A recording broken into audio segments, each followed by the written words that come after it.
my colleague Heidi Giokos is standing by with more reaction from outside the City Hall in Cape Town, which is now masquerading as a House of Parliament. Heidi, good afternoon.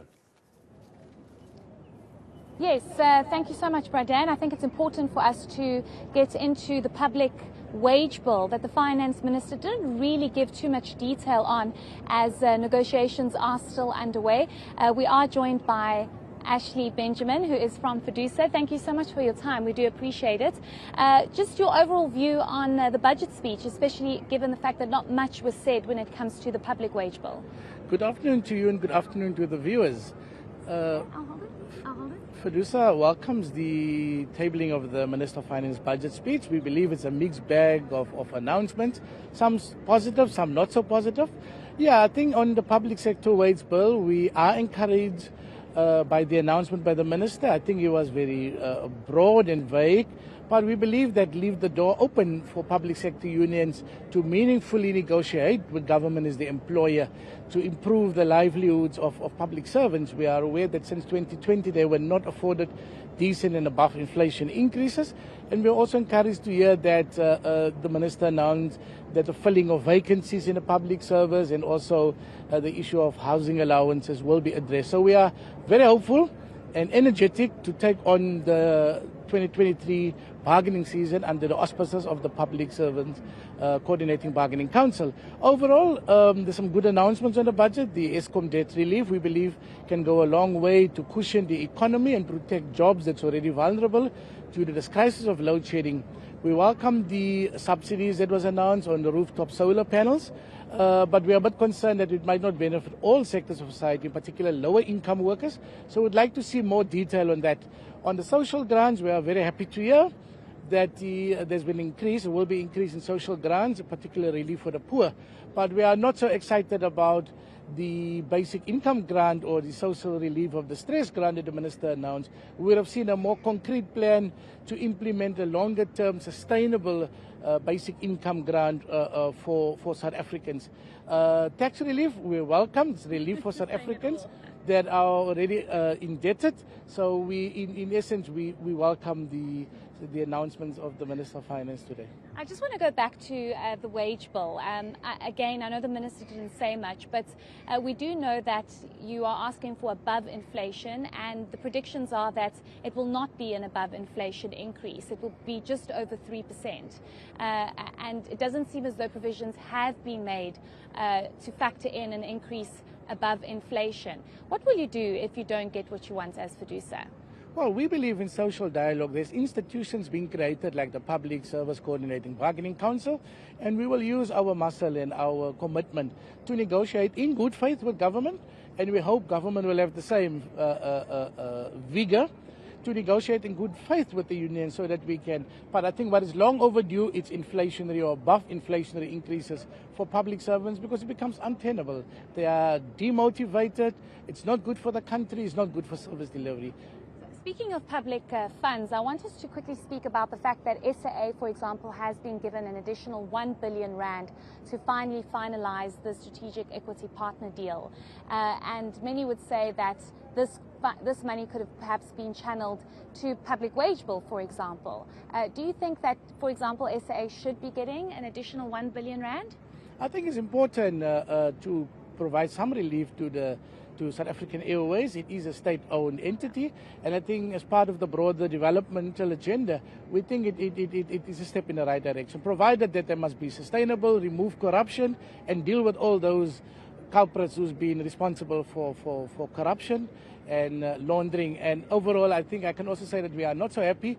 We welcome the announcement to increase the police budget, more policemen on the streets, but we are disappointed that not much is said about high-level crime. We've seen a hike in transit vehicles. Our members, in particular the sectors, Fidusa members, some of them lost their lives as a result of these serious crimes committed, and we don't see the vigor of government to deal with organized crime. We welcome the illicit trade announcement.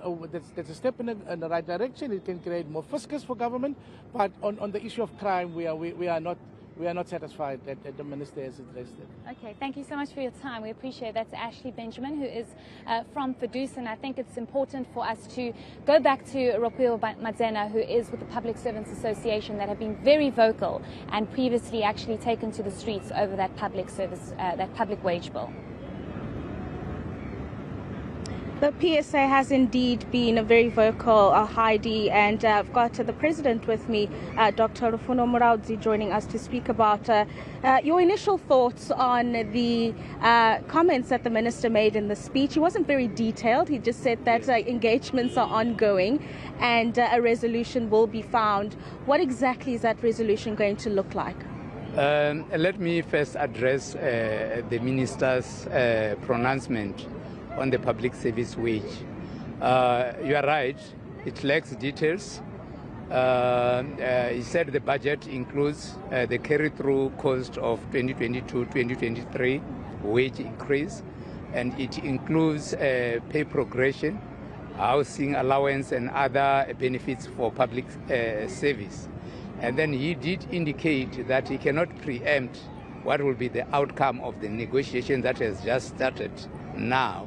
And he's right, the employer has tabled an offer, which is a multi-term wage agreement of 4.7%. That 4.7% includes a 4.2%, which is that 1,000 pay gratuity. They are including it into the current wage offer, which plus 0.5, which they are offering for 2023-2024, will make it 4.7. And the other years, it will depend on the CPI. So he didn't talk much. He didn't talk of percentage. So I can't say he really talked much about the public service wage. But as PSA, we are happy that this budget includes additional funding for safety and security, health and education, and more especially at health, they are making provisions so that more staff can be hired, and those who were hired during the pandemic can be retained. That is very encouraging. But about the numbers and how much is being budgeted for this current wage cycle, he has never said anything about it. It lacks details. Yeah, there are criticisms, Doctor, if you will indulge me here, that the increases you ask for, absolutely you ask for them, but many of the public servants are criticized for not doing their jobs efficiently. The police, for example, they've been allocated some extra funding, and we've been gravely disappointed, particularly with the crime stats that came out, the quarterly crime stats. So how do we then create that balance to say public servants do their jobs and they do deserve this money? How do you reconcile those arguments when we, as taxpayers, we see what is happening around us and we have our doubts? Let's correct one thing. We can't say the police are not doing anything. There is few police dealing with well-organized crime. We have thugs who are roaming the streets. The police are not well trained. Let's talk about training of the police. They are doing their job, but they are not well trained. We need to the government need to ensure that the police are provided proper training so that they will be able to combat the crime. So I would say what the police have been given in this budget, they well deserve it, because he said it will also help in bringing new police trainees so that we can have 3,000 new recruits. And if you have that kind of budget, it means that they are trying to address the problems that we are having in the country of the crime. So I would say the police deserve it. When it comes to the issue of saying public servants are not doing anything, you'll remember public servants have not been getting decent salary increase for the past 3-4 years. And they have been working under difficult conditions, but they still do what is best for them. But any servant, whether you are public or you are private sector, you cannot be motivated when you are not given any increment and you just work, you don't get a promotion, and all that you get is a salary that is stagnant. So let's be sympathetic to public servants. Okay, and then finally, ultimately, what would you like to happen if the conversation doesn't go in the way that you would like it to? We do know that a strike would be a blow to the country's already struggling economy, but it would seem as if that is a direction you may be willing to take should you not be satisfied with the final offer. It's up to the government, it's up to the president of the country, and it's up to the minister, the new minister that is going to appoint of the Department of Public Service and Administration, whether they are committed to meeting the workers, the public servants' demands. The strike can be averted. We know that strike will be crippling, but if they are arrogant and they still come with a wage offer that is below inflation, then there will be a problem. So we don't want to be disruptive. We don't want to cripple the economy, but it takes two to tango. The government must come to the party, and we agree that this is what you can offer. Last year, they didn't offer anything. 3% is nothing. You can see now they are starting with 0.5. We are happy that that 1,000 gratuity is going to be pensionable. They are putting it in as 4.7%. So we want them to come up with an offer that is accepted by all. An offer that is reasonable and fair, then it can avert the looming strike. Thank you very much for your You're time. welcome. Dr. Rofhiwa there joining us, the president of PSA, weighing in on the budget outcomes. Heidi Giokos is standing by with Dr. Nombeko Mbava, who's the chairperson for the Financial and Fiscal Commission. Heidi, what are her thoughts, particularly on the direction that they're taking on Eskom? Yes, certainly. I think let's get more perspective. We are joined by Nombeko Mbava, who's the chairperson for the Financial and Fiscal Commission. Thank you so much for your time, Doctor. We do appreciate it. Let's start off with the decision to take on 2/3 of Eskom's debt. Do you think that that is going to solve our energy crisis? Thank you so much for that. We do welcome the package to resolve the Eskom stranded debt, because what has happened is that Eskom cannot meet its commitments. So government taking that over is welcome. However, it does increase the government stock of debt. Yeah.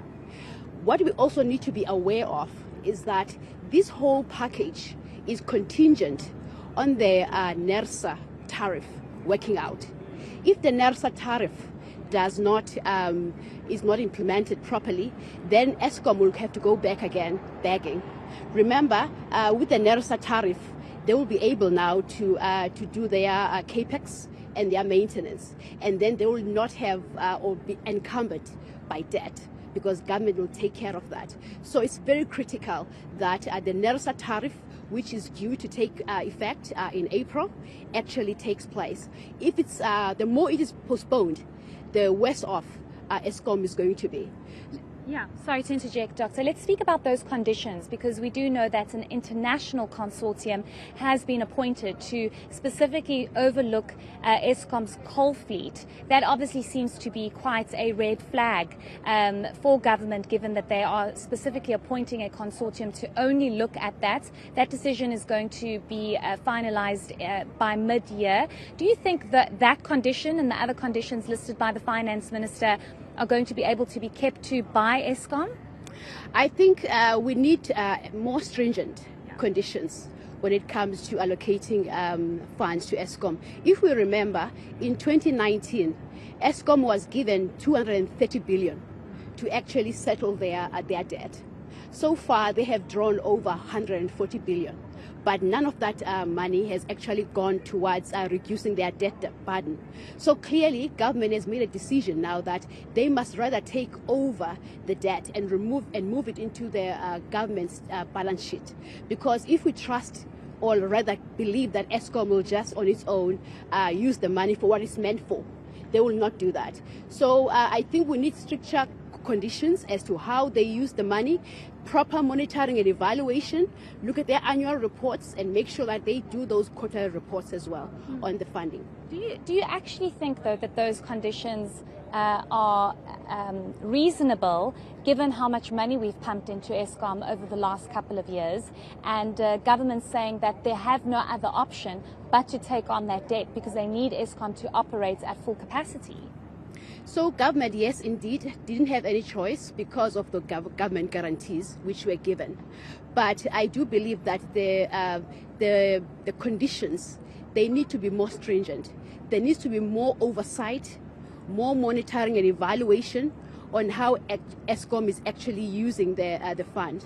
Because right now, we do believe that the funds were diverted, obviously for critical reasons, to pay salaries or to buy more diesel, but that is not what the money was for. It was to reduce the debt.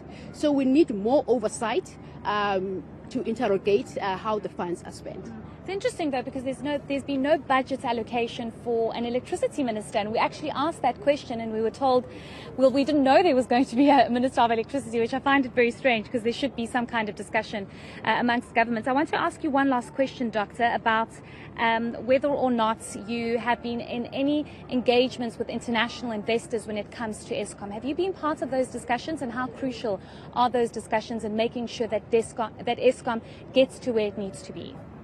Not directly involved, but we do know that it is quite difficult to get foreign investors to come into a country where there's constant load shedding.